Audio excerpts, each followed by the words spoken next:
반갑습니다. 자동차 구조원리 강의하는 이윤승입니다. 자, 오늘 이렇게 시간을 마련을 해서 영상을 촬영하게 된 이유는 자동차 구조원리 본 과목 그 영상을 촬영하기 전에 좀 어떻게 하면 여러분들한테 좀 쉽게 좀 설명을 드릴 수 있을까라고 해서 사전 지식 개념입니다.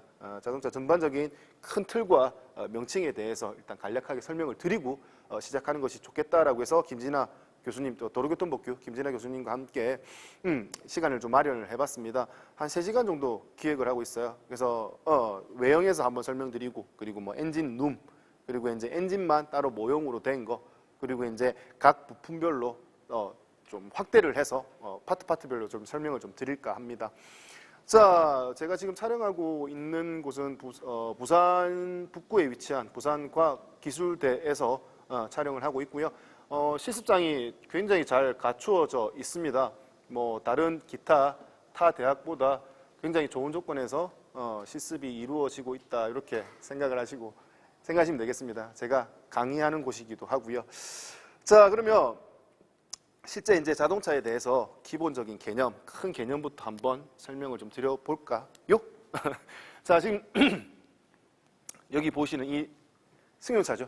승용차, 우리 세단이라고 표현을 하게 되는데, 세단이라고 표현하는 이유는 여기 기계식 장치가 들어있는 엔진룸 공간과 그 다음에 이제 그 승객이 타는 승객룸, 그리고 짐을 싣는 트렁크 공간, 이렇게 명확하게 구분이 되어 있다는 겁니다. 이렇게 명확하게 구분되어 있는 그 차량을 우리 일반적으로 세단이라고 표현을 하게 됩니다. 자, 이 세단 중에서 얘 같은 경우는 이제 도어가 4개로 구성되어 있죠. 그래서 포도어라고 표현을 하게 됩니다. 도어의 기준, 우리 3도어, 4도어, 5도어 이런 거 들어보셨을 거예요. 도어의 기준은 뭐냐면 이 문을 열고 실제 승객룸으로 들어갈 수 있느냐 없느냐의 그 구분이라고 보시면 되겠어요. 지금 제가 방금 열고 닫은 거 뭐 운전석 도어인데 이 도어를 통해서 승객룸으로 들어갈 수 있잖아요. 그럼 얘는 도어로 인정받는 거죠. 다만 트렁크를 열어서 실내 공간으로 들어갈 수는 없을 거예요. 그래서 얘는 세단, 승용차 중에서 세단, 그리고 세단 중에서 도어가 4개인 포도어 형식이 된다, 이렇게 정의를 해두시면 되겠습니다. 자, 그 다음에 이제 저희가 그 구조원리 수업을 하면서 필요한 명칭에 대해서 좀 몇 가지만 짚고 넘어갈까 해요. 자, 자동차의 지붕이죠. 여기 이 부분 우리 썬루프라고 하잖아요. 루프를 이제 우리 지붕을 루프라고 표현하니까 이 부분을 이제 루프라고 표현하게 되고요. 자, 루프를 받치고 있는 기둥의 종류가 하나, 둘, 3가지가 있습니다. 그래서 제일 앞쪽을 프론트 필러, 가운데를 센터 필러, 그리고 제일 뒤에를 리어 필러라고 표현하고요.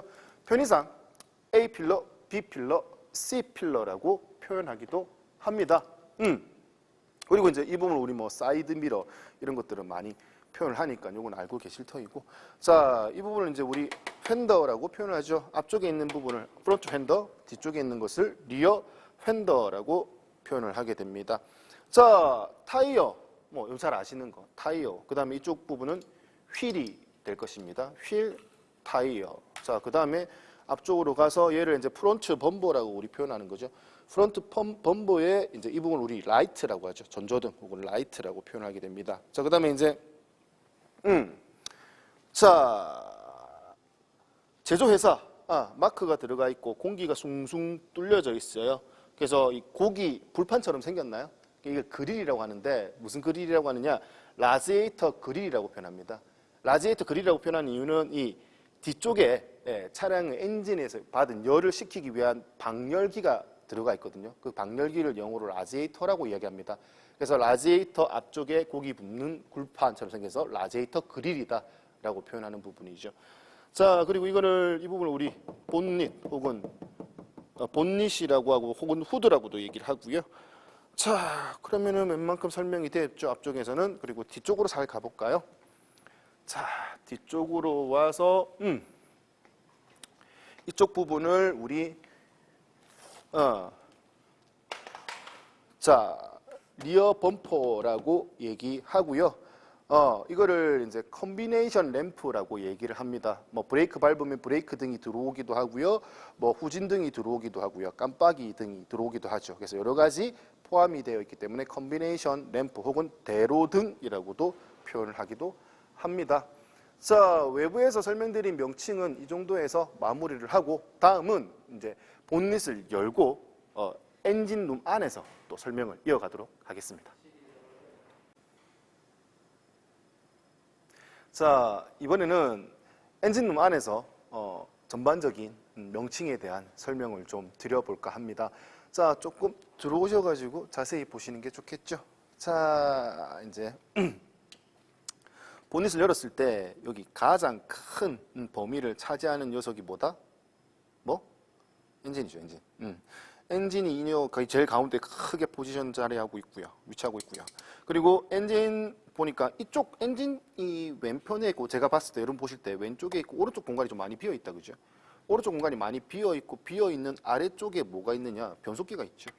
그래서 엔진과 변속기는 붙어 있고 변속기는 엔진 옆보다 약간 아래쪽에 위치하게 된다. 이렇게 기억을 해두시면 되겠습니다. 지금 보시고 있는 형식이 이제 세단이죠. 세단 대부분의 세단은 FF 형식이다. 즉 앞쪽에 엔진이 있고 앞바퀴가 구동되는 방식이죠. 이럴 경우에는 엔진이 보통 가로로 놓아져 있고요. 가로로 놓아져 있고 그 아래쪽에 변속기가 위치한다. 이렇게 보시면 되겠습니다. 그래서 엔진, 변속기다. 자, 그 다음에 이제 엔진의 앞쪽에 보시게 되면은 이게 연결되어 있네. 엔진으로 호수가 쭉 연결이 되어서 엔진에서 식혀준 열, 냉각수라고 표현하죠. 엔진을 식혀주기 위한 열을 식혀주기 위한 냉각수가 라디에이터 상부 호수를 통해 가지고 이렇게 라디에이터 아까 그릴이라고 표현했던 거 기억나십니까? 방열기죠. 방열기 상부 탱크로 들어와서 물이 위에서 밑으로 떨어지는 동안 자동차가 주행을 하면서 시원한 바람이 앞쪽에 이렇게 닿아진다라는 얘기죠. 그래서 온도를 받았던 열을 빼앗아 갈 수가 있습니다. 그래서 얘를 방열기, 라디에이터라고 하죠. 상부 탱크에서 하부 탱크로 내려가게 되면 물의 온도가 떨어질 겁니다. 떨어진 물의 온도가 다시 어떻게 식혀진 물이 라디에이터 하부 탱크에서 다시 이렇게 호스를 통해서 엔진 쪽으로 들어오게 된다. 이게 이제 뭐 냉각수의 기본 원리라고 보시면 되겠죠. 그래서 우리는 얘를 라디에이터, 방열기라고 표현을 하게 됩니다. 자, 그 다음에 또 큰 덩어리 보이는 게 뭐가 있을까? 여기 있네요. 자, 이쪽에 보시면은 벨트가 이렇게 있죠. 벨트. 이렇게 벨트 보이시죠? 이 벨트를 이제 펜벨트, 혹은 뭐 바깥 벨트, 립벨트라고 합니다. 그래서 엔진의 한쪽 옆에는 이렇게 벨트가, 펜벨트가 붙어 있다. 뭐 펜벨트 구성 요소, 뭐 디테일한 것들은 제가 엔진만 보기 좋게 그 전시한 시뮬레이터가 있습니다. 그 시뮬레이터에서 한 번 더 설명을 드리도록 하고요. 자, 엔진, 펜벨트. 자, 그 다음에 이제 또 큰 보이는 덩어리를 보니까 요거 보인다, 그죠? 배터리죠, 배터리. 자동차 배터리인데 배터리는 운전자가 시동을 걸기 위해서 키를 돌리거나 버튼을 눌렀어요. 그러면 여기서 전원을 공급한다라고 보시면 되겠죠. 공급된 전원이 어디에 공급되냐는 거죠. 이 공급된 전원을 쭉 따라가다 보니까 여기 엔진과 변속기 사이 아래쪽에 여기 기동 전동기라고 하는 모터가 있습니다. 이 모터가 배터리로부터 전원을 받아서 구동이 되는 거죠. 이 모터가 엔진에 있는 큰 기어죠. 엔진 내부에 보이진 않습니다. 내부에 있는 큰 기어인 플라이 휠을 구동을 시켜서 첫 번째 시동이 걸릴 때까지, 그죠? 구동해주는 그런 역할을 한다 이렇게 보시면 되겠죠. 그래서 배터리와 기동 전동기에 대한 설명을 드렸고요. 자, 그 다음에 이제 공기가 빨려 들어갔을 때 공기를 한번 요과를 시켜주는 기능을 해야 된다. 그래서 얘를 우리는 에어 필터라고 이야기를 하게 되고요. 한번 걸러진 공기가 쭉 빨려 들어가서 운전자가 가속 페달을 밟게 되면 이 페달, 가속 페달하고 연결된 케이블이 있죠. 그래서 이 케이블이 움직였을 때 들어가는 공기의 양을 얘가 가운데서 밸브 안에 있어서 열고 닫는다 이렇게 보시면 되겠습니다. 이 열고 닫는 밸브를 스로틀 밸브라고 하고요. 스로틀 밸브가 포함된 이 바디를 스로틀 바디라고 표현하게 되는 거죠. 그리고 이 뒷부분을 우리 서지 탱크라고 이야기를 합니다. 공기를 일시 저장하는 역할을 할 겁니다. 그 밑에 여러 가지 4개의 관이 보이시죠? 이 관을 이제 우리 흡기, 다기, 관이라고 표현을 하게 되고요. 자, 흡기, 다기관 큰 원통이 4개가 있다, 그죠? 그럼 이 엔진은 안쪽에 몰라도 4개의 실린더, 그래서 4개의 주사기 같은 녀석이 동력을 만들어낸다. 그래서 4기통 엔진이다. 이렇게 보시면 될 겁니다. 자, 이렇게 공기가 빨려 들어가서 이제 이쪽으로 통해서 이렇게 나온다는 얘기죠. 그래서 이렇게 나올 때 여러 개의 관이 있는 게 이거를 이제 배기, 다기, 관이라고 하고 타고 남은 그 가스를 이제 배출가스를 이제 바깥으로 요 아래쪽으로 해서 바깥쪽으로 보내는 그런 역할을 하게 됩니다. 그래서 지금 큰 보이는 녀석들 지금 방금 설명드린 게 에어 클리너, 그다음에 스로틀 밸브가 포함된 스로틀 바디, 서지 탱크, 흡기 다기관, 그 다음에 엔진 거쳐서 배기 다기관까지 설명을 드렸습니다. 자, 그리고 여기 까만 통이 하나 보이네요. 까만 통은 여러분들 브레이크 페달 밟을 때 힘이 제한적일 겁니다. 근데 얘를 어떻게 그 제한적인 힘을 증대시켜 주기 위한 배려 장치죠. 부스터라고 표현합니다. 브레이크 배력 장치가 하나 있고요. 배려 장치 앞쪽에 여기 실린더 통이 하나 보이죠? 은색 통. 예, 은색 통을 이제 브레이크 마스터 실린더라고 표현을 하게 됩니다. 자, 이 마스터 실린더의 라인을 쭉 따라가다 보면은 어디로 들어오느냐? 저기 맞은편으로 들어와요. 여기로. 자, 이쪽으로 들어오는데 얘가 이제 브레이크 유압을 뺐다가 넣어줬다를 반복하게 되는 ABS 모듈레이터 혹은 하이드로닉 유닛이라고 표현하는 녀석입니다. 그래서 명칭만 일단 알아놓자고요. 나중에 디테일한 것들은 수업 시간에 들어가서 또 세부적으로 한 번 더 설명을 드리도록 하겠습니다. 자, 그러면은 엔진룸을 열어서 제가 여러분들한테 설명을 드린 거 뭐 있었죠? 자, 이 부분이 뭐다? 엔진, 그렇죠? 엔진 아래쪽에 뭐가 있다? 변속기라고 하는 녀석이 있고요, 그죠? 그 다음에 이제 앞쪽에 열을 식히기 위한 방열기라는 녀석이 있습니다. 방열기. 자, 그 다음에 엔진의 한쪽 끝에 팬벨트라고 하는 녀석이 있어서 기타 엔진으로부터 동력을 받아서 공급해야 할 녀석, 동력을 전달해주기 위한 팬벨트라는 녀석이 있고요. 자, 그 다음에 이 맞은편에 위치한 얘를 우리 배터리, 그리고 여기 엔진과 변속기 사이에 기동 전동기. 자, 그 다음에 공기가 빨려 들어갈 때 공기를 한번 요과해주는 에어 필터, 여기 안쪽에 있고요. 공기 요각이라고도 표현하죠.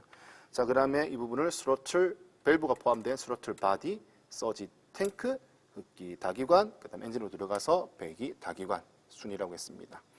자, 브레이크 장치에서 얘를 브레이크 배력 장치, 부스터라고 했고요.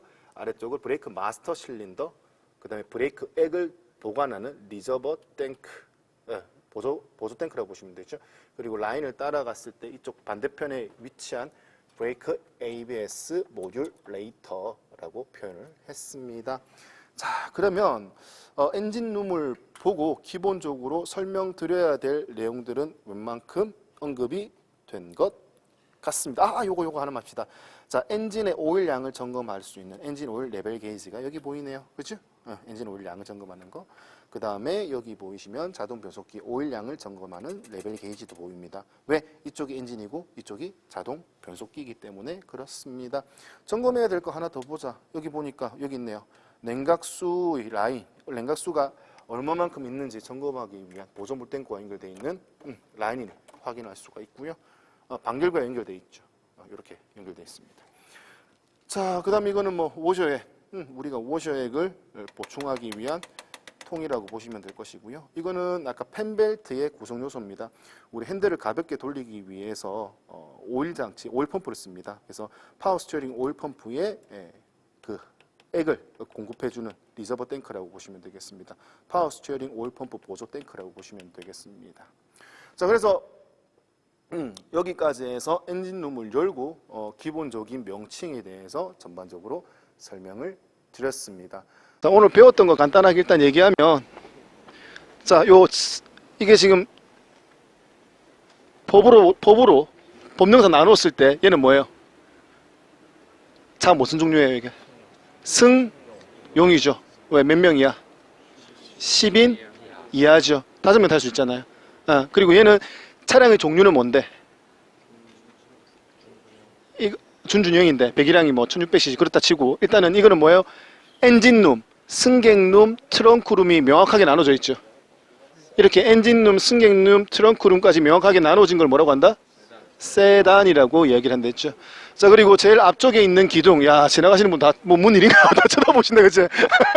제 앞에 있는 기둥을 뭐라고 한다? 프론트 필러, 맞죠? 프론트 필러. 그 다음 뭐? 센터 필러. 그 다음에 리어 필러. 쉽게 갑시다. A 필러, B 필러, C 필러가 받치고 있는 위에 이걸 뭐라고 한다? 루프라고 하죠. 썬루프 생각하시면 돼요. 썬루프 여기 있잖아요. 루프. 자, 그 다음에 우리가 지금 실제 봐야 될 것은 비좀 맞아도 됩니다. 자, 실제 봐야 될 것은 뭐다? 여기 있는 엔진룸 안이죠. 엔진룸 안에 문을 열어서 얘를 뭐라고 한다? 본닛 혹은 후드라고도 얘기를 해도 돼요. 우리 후드티 생각하시면 돼. 뚜껑 후드라고도 얘기를 하시면 되고. 자, 각 메이크사 나와 있는 이 부분, 요 부분을 뭐라고 한다? 라지에이터 그릴이라고 표현하죠. 왜? 얘가 라지에이터거든요. 얘가 왜 라지에이터냐? 우리말로 라지에이터를 뭐라고 하죠? 우리말로 방열기죠. 열을 식혀줄 수 있는 놈. 여기 보면 뭐가 들어온다? 냉각수가 들어오죠. 냉각수가 이렇게 위로 올라와서요.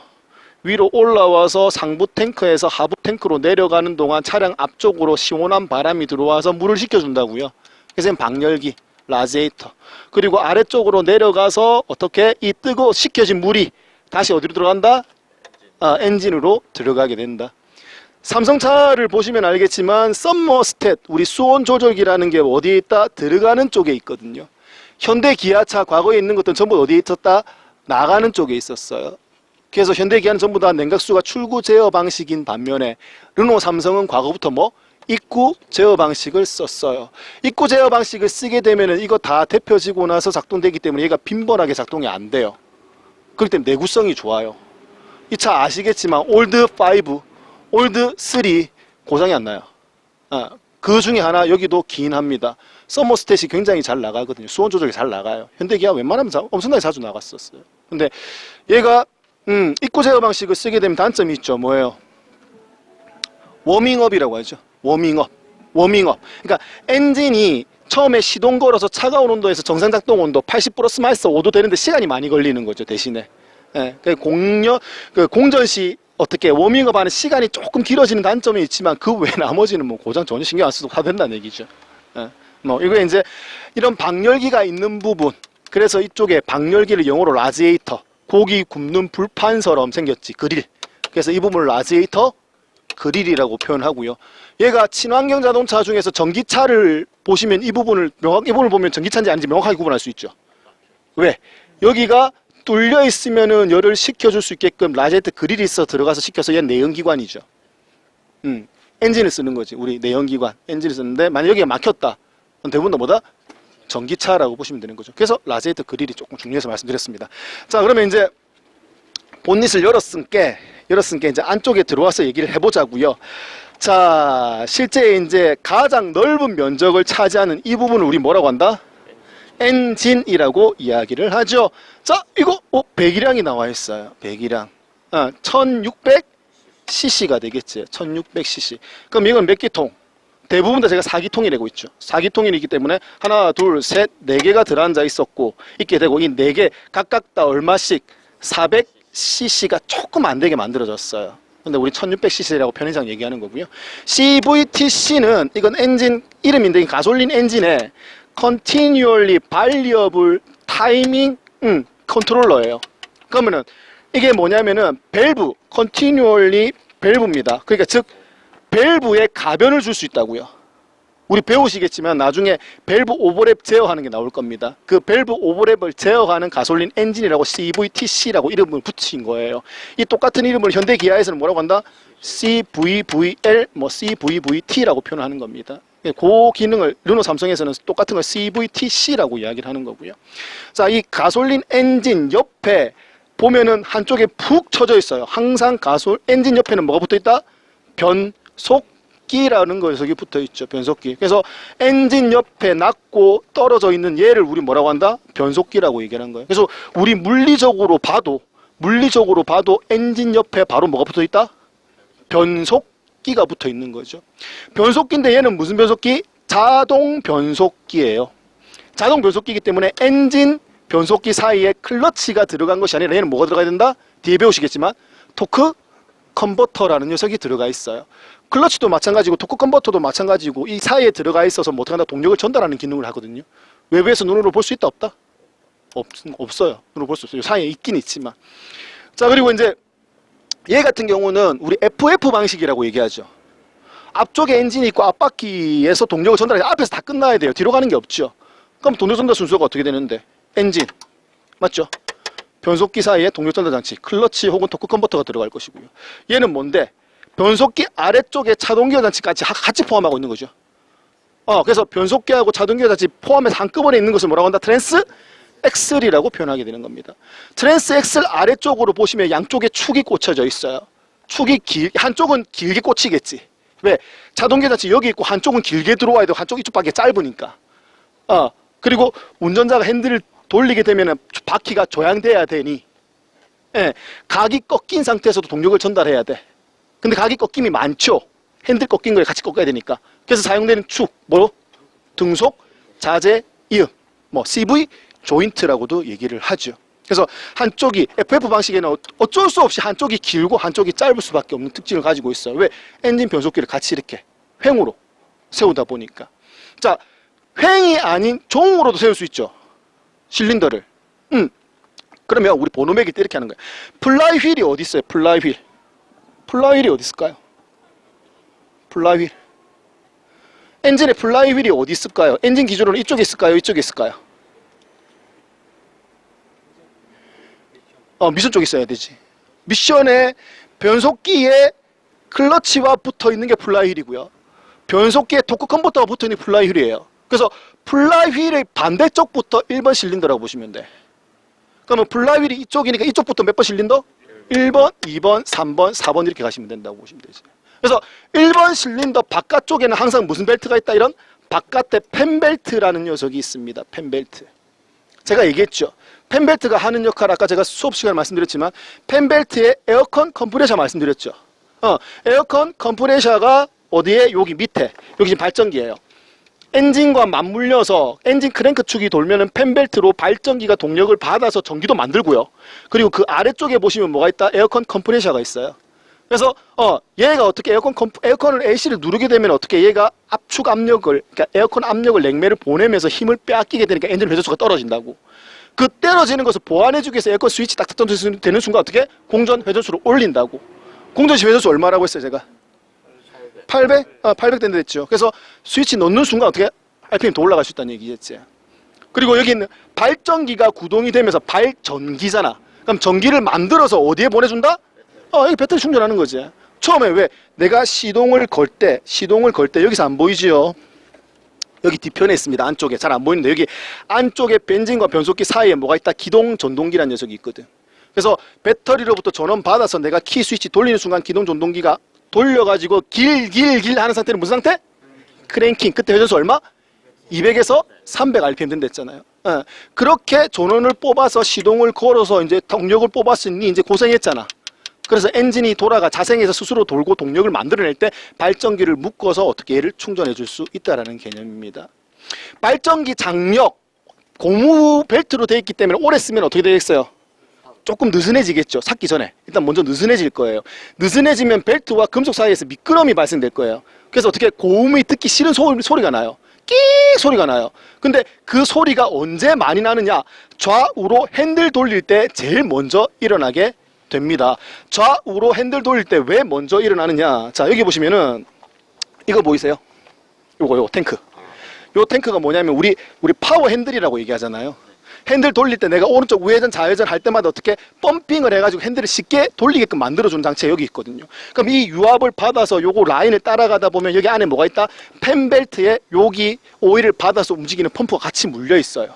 그래서 내가 좌회전 끝까지 돌린다든지 우회전 끝까지 돌렸을 때 이 펌프가 엄청나게 부하를 많이 받아요. 그래서 벨트에 슬립이 일어나기 시작해서 끼거리는 소음이 나기 시작한다는 얘기지. 그래서 내가 어느 순간 우회전해서 유턴한다든지 좌회전 유턴할 때 아침에 특히 벨트에서 끼 소리가 나는 거는 10중 8구 벨트 장력이 느슨해졌다는 얘기예요. 그럼 조이면 되겠죠.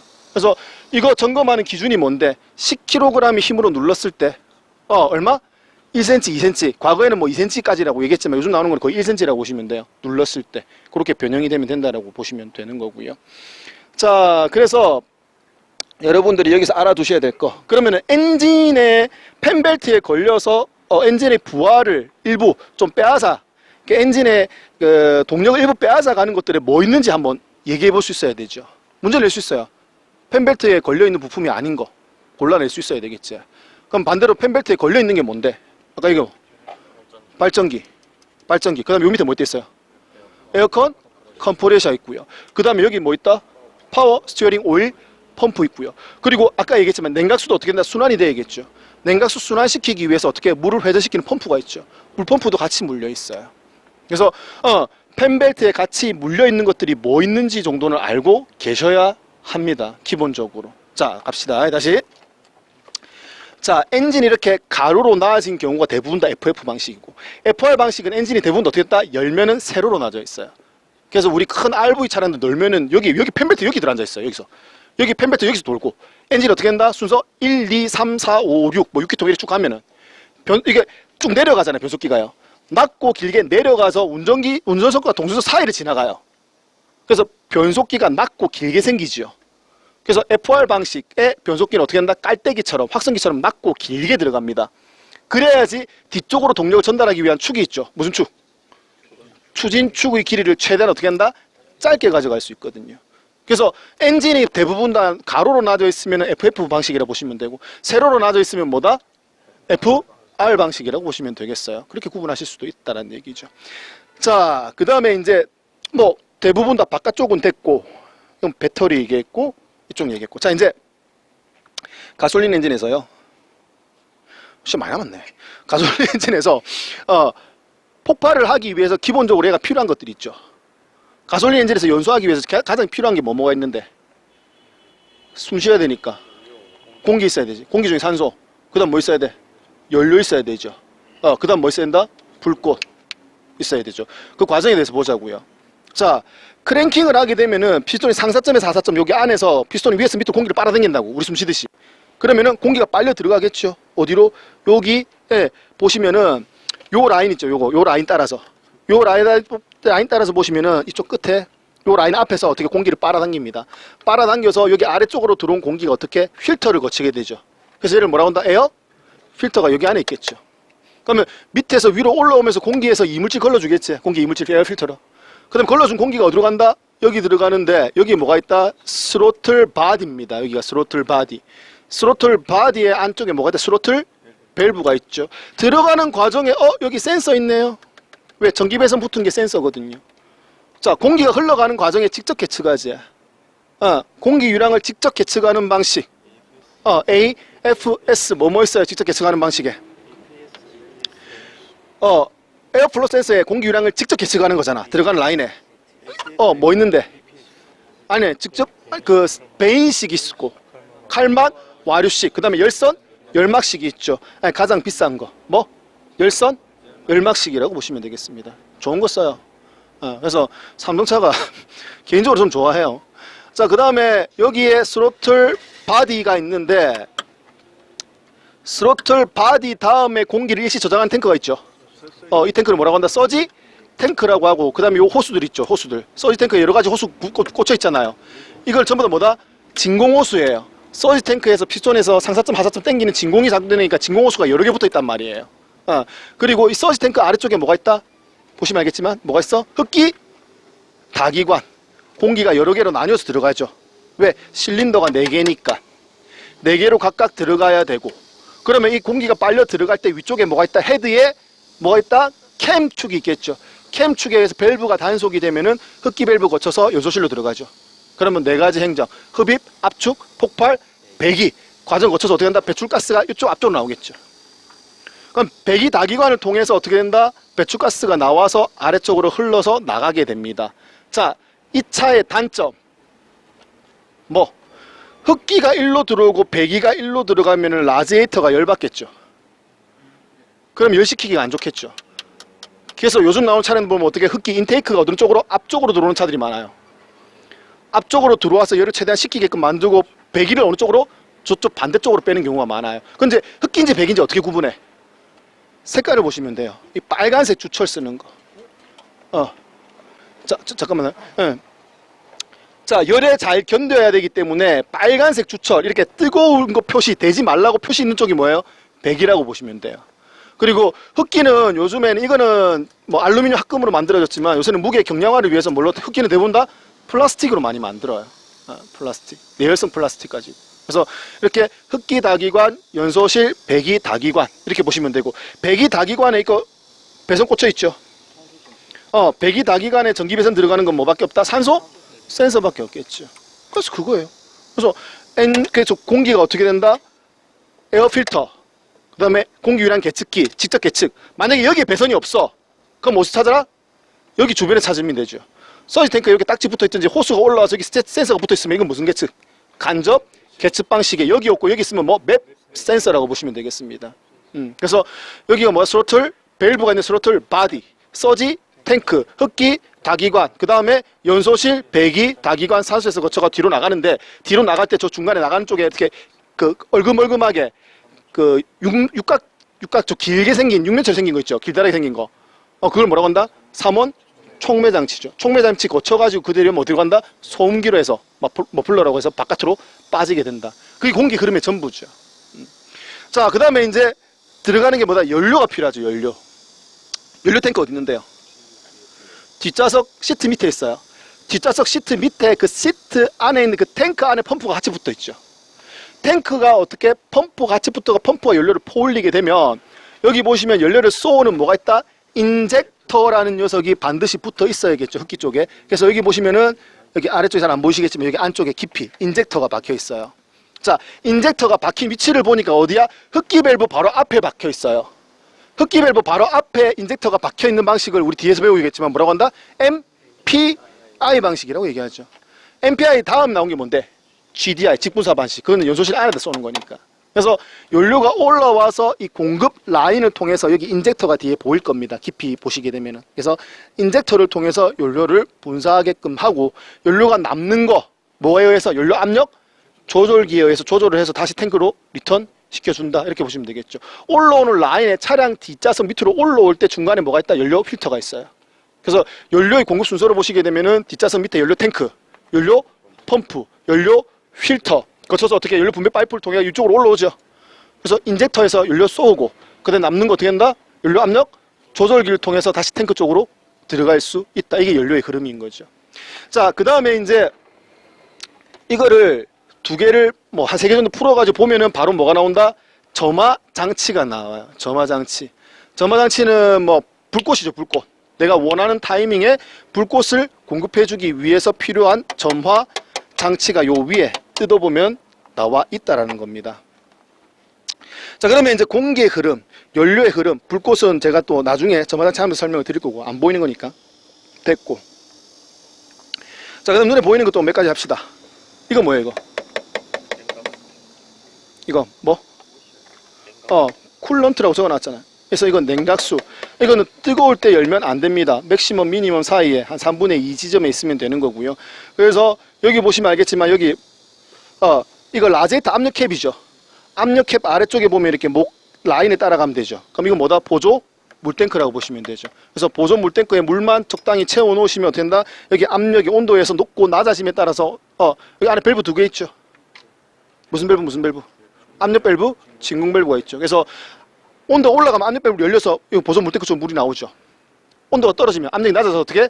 진공 밸브가 열려서 안쪽으로 다시 빨아당길 수 있다는 얘기죠. 그래서 라지에이터 압력 캡 아래쪽에서 라인 따라가면 뭘 찾을 수 있다? 보조 물탱크를 찾을 수 있다. 자, 중고차 사실 때요. 중고차 사실 때 하나 팁 드리려면은 냉각수 양은 대부분 다 맞을 거예요. 근데 여기 아래쪽에 통에 녹이 쓸어 있는 것들이 있죠. 이걸 열어서 식었을 때 열어도 돼요. 자, 열었을 때 여기 보면 이게 물은 냉각수는 그대로야. 그래서 중고차 팔 때 냉각수는 교환할 수 있어요. 근데 뭐는 교환 못 한다? 통은 교환 잘 안 해요. 그래서 통에 녹이 끼어 있는 것들은 절대 중고차 사시면 안 돼요. 자동차 냉각수 라인에 녹이 들어가면 이건 일정 이상 지나면 반드시 문제 생기게 돼 있거든요. 그래서 중고차 고르실 때 냉각수 보존 물탱크에 녹이 끼었는지 안 끼었는지 그거 일단 확인해 보시는 것 중에 하나예요. 뭐 냉각수 관련된 내용이니까.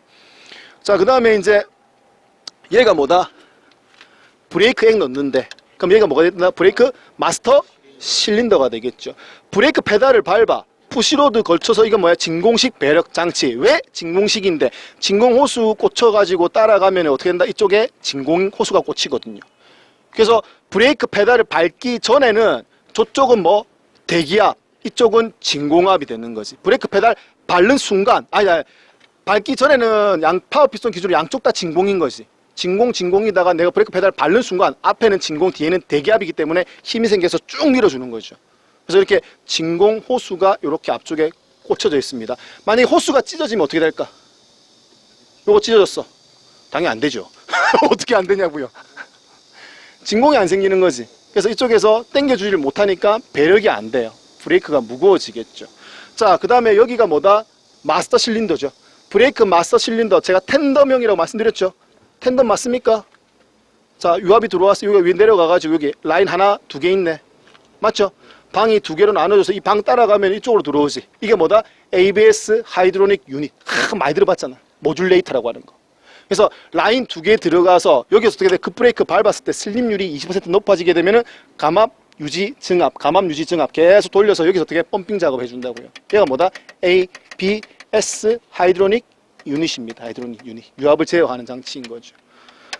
자, 뭐 그렇게 하면은 기본적으로 본닛을 열고 웬만한 설명은 다 드렸네요. 자, 엔진오일 보충은 여기로 하죠. 엔진오일 교환하는데 보충 여기로 하면 되고, 그 다음에 이게 뭐다? 점검하는 레벨 게이지입니다. 레벨 게이지 뽑게 되면은 당연히 여기 꺾어진 두 개의 사이에 한 3분의 2 지점에 있으면 된다는 얘기고요. 색깔을 보이 조금 교환 하긴 하셔야겠죠. 그래서 색깔으로 어떻게 된다? 교환 주기를 확인하실 수가 있습니다. 자, 그리고 이때까지는 뭐도 점검할 수 있었다? 자동 변속기 오일 점검할 수도 있었죠. 여기 보시면 오일 점검하는 레벨 게이지도 있어요. 자동 변속기 오일 점검하는 레벨 게이지. 근데 현재는 뭐다? 이것도 없죠. 왜? 반영구적으로 쓴다고 되어 있기 때문에 점검하는 레벨 게이지가 자동 변속기 아예 안 보입니다. 그래서 그런 것들 기억해 주시면 되겠네요. 고진 설명 다 드렸어요. 그래서 본닛을 열고 기본적으로 제일 먼저 보이는 이 덩어리를 뭐라고 한다? 엔진. 변속기 어디 있어요? 우리 변속기. 낮고 밑에. 네, 변속기 낮고 밑에 있는 걸 변속기라고 하고, 앞에서 가로로 나와 있는 형식이 대부분 다 FF일 확률이 많다고 했죠. 변속기하고 자동기어 장치 일체형으로 되어 있는 걸 트랜스 엑셀, 그 트랜스 엑셀에 꽂히는 차축, CV 조인트, 등속 자재 이음이라고 얘기를 했고요. 자, 엔진에서 바깥쪽에 펜벨트에 걸려 있는 거 얘기해 보세요. 뭐 발전기, 에어컨 컴프레셔, 그 다음에 파워 스티어링 오일 펌프, 그 다음에 물 펌프 등이 붙어 있다고 했습니다.